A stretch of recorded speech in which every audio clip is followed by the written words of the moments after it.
आज कई बात कैसे दे रहा हूँ। पार्वती से रानी गया तो पूछा भी और खाने नहीं मालूम। तुम्हारे पिताजी के घर में इतना बड़ा यज्ञ हो रहा है, इतना बड़ा उत्सव हो रहा है, हमको 8 दिन पहले बुलाया। ओहो, ऐसा हो तो नहीं सकता। मेरे पिताजी मेरे को नहीं बुलाया। बुलावा तो आया होगा, निमंत्रण भी आया होगा। भगवान महादेव ने मुझे नहीं बताया। आज दिन तक भगवान ने उसको ये बात नहीं कही थी कि वहां क्या होगा, कि वहां की बात वहीं छोड़ दी। हम हमारे घर में अशांति क्यों करें? दूसरा कोई जमाई होता तो बेटी की खबर लेगा तो पिताजी ने ऐसा किया मेरे साथ। इतने लोगों के बीच में इतनी गालियां दी, कुछ नहीं बोले भगवान। मैं अपने घर में क्यों अशांति करूं? आज तक भगवान ने नहीं बताया।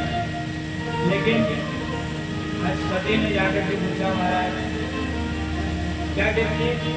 प्रजापतेस्ते ससुरस्य सांप्रतम। हमारा पिताजी के घर नहीं कहते, आपके ससुर जी के यहाँ एक बड़ा भारी यज्ञ हो रहा है और उस यज्ञ में हम लोगों को भी जाना चाहिए। शास्त्र कहता है कि अनाहोताप्यभियन्ति भर्तुर गुरो देह कष्ट के तरह। अपने पति के घर, अपने गुरु के घर, अपने पिता के घर, अपने बंधु बांधवों के यहाँ बिना बुलाए भी जाना चाहिए। निमंत्रण आएगा, हमें तो कार्ड ही नहीं आएगा, हम नहीं जाएंगे, ऐसा आग्रह नहीं रखता। वहां बिना बुलाए। हाँ, बस अपने काम की बात होती है तो लोग उसमें टिक लगा देते हैं। रामायण पढ़े, भागवत पढ़े, कोई भी चीज पढ़े, कोई भी ऐसी लगे, हाँ ये काम की बात, बिना बुलाए जाने का। सती ने भी एक वहां पे टिक लगा तो भगवान को कहने लगी,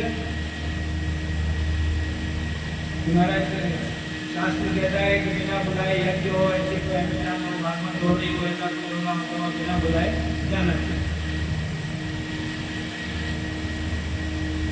ठीक है, ये श्लोक ऐसा लिखा हुआ है तो भगवान ने कहा इसके आगे की लाइन पढ़ी, यानी कि आगे कहीं लिखो, खाली 2 लाइन तो निशान लगाया, बाकी की छोड़। वो कह रहे हैं त्वयोदितं शोभनमेव शोभने। हे देवी, तुम जो कह रही हो बिल्कुल सत्य है, लेकिन उसके आगे ये भी तो लिखा है ते यज्ञनुत्पादित दोष दृष्टयो। पहले जैसा ही प्रेम हो, पहले जैसा ही व्यवहार हो तो वहां बिना बुलाए जाना चाहिए। कई बार ऐसा हो जाता है जो बहुत निकटस्थ होता है, अपना पास वाला होता है, उसको भी निमंत्रण देना भूल जाता है। कई बार ऐसा होता है।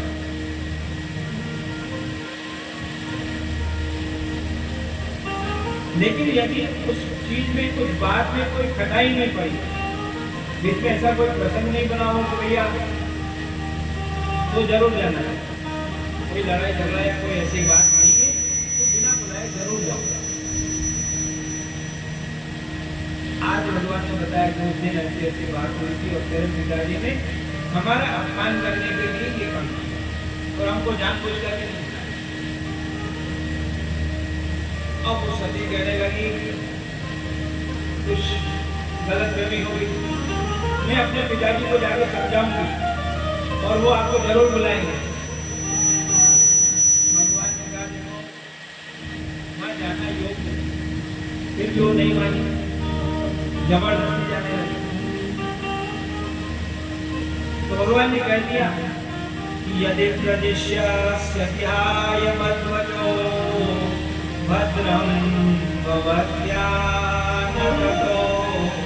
भविष्यति। देवी, मेरी आज्ञा का उल्लंघन करके यदि तुम चले जाओगे तो तुम्हारा कल्याण नहीं, तुम्हारा भला नहीं होगा। मुझे मालूम है ये किस लिए हो रहा है, क्यों हो रहा है, सारी बात मुझे पता है, फिर भी बोली नहीं मैं तो जाऊंगा, क्या कैसे हो जबरदस्ती। तो भगवान ने देख लिया कि अब ये वापस नहीं आए। क्योंकि वहां जाने के बाद इसको मालूम पड़ेगा कि मेरे पति का कैसा अपमान हो रहा है। वो सब कुछ सहन कर सकती है लेकिन अपने पति का अपमान नहीं सहन कर सकती। इसको सहन नहीं होगा और ये अपना शरीर छोड़ देगा। सब कुछ भगवान को पता है। इसलिए भगवान ने उसकी जितनी भी चीजें थी ना, श्रृंगार दान, मेकअप बॉक्स वगैरह, वो सब गणों के साथ वहां पहुंची, कोई भी नहीं उठा। माँ, मौसी, कुछ लोग, माँ ने कहा बेटा तू क्यों आया? इस समय तेरे पिताजी गुस्से में।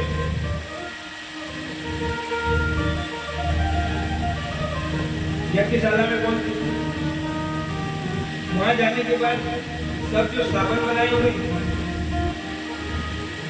भगवान शिव का जो स्थान है ईशान कोण, वहां पे शिव जी का कलश रखते, यहाँ पे हम लोग कलश रखते।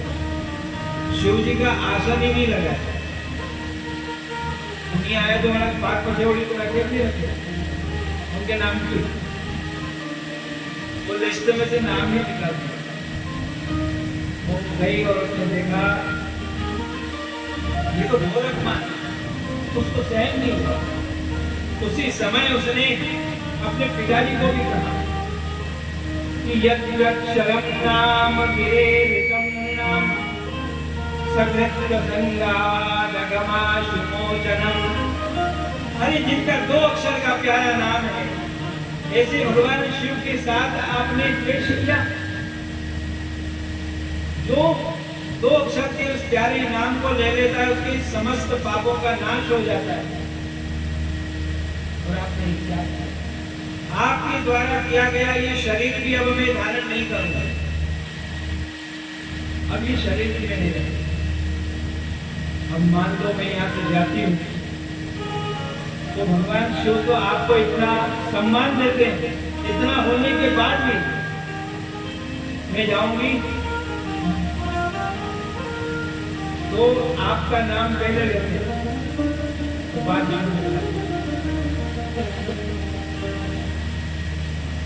उस समय मेरे ऊपर क्या गुजरे?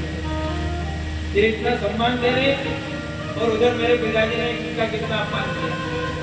तो ऐसे में लेकर के मैं अपमान कैसे जाऊं? तो उसने वहीं पर समाधि लगाई, शरीर का त्याग कर दिया। साथ में जो गण आए थे उन्होंने विरोध प्रकट किया। ऋषियों ने दक्षिणाग्नि, अग्निहोत्र में एक दक्षिणाग्नि होती है, एक कुंड होता है दक्षिण दिशा की तरफ, आधा कुंड चंद्राकार, उसके अंदर हवन किया। उसमें से कुछ ऋभु नाम के देवताओं को प्रकट किया। उन्होंने उन सब गणों को मार पीट करके भगा दिया। ये रोते करते किसी का हाथ टूट गया, किसी का माथा टूट गया, लड़ाई झगड़े में कैसे ही हो गया। गए जाकर के और शिव भगवान को बताया कि ऐसा ऐसा हो गया, सती ने शरीर त्याग कर दिया। भगवान का हमको तो पता ही था, तो अपना चुपचाप नारद जी आए। नारद जी का महाराज, समर्थ व्यक्ति यदि अपराधी को दंड नहीं देगा तो उसका अपराध बढ़ जाएगा। समर्थ है तो उसका दंड देना चाहिए। तो भगवान को थोड़ा उन्होंने अपनी जटा की एक लट निकाली और उसको जमीन पर पटका। उसमें वीरभद्र नाम का एक गण प्रकट हुआ और बड़ा भारी विकराल उसका स्वरूप, बड़ी बड़ी आंखें, लाल लाल उसकी आंखें हैं और बड़े बड़े दांत हैं, बड़े बड़े ऐसा स्वरूप। तो उसने कहा महाराज मेरे लिए क्या किया?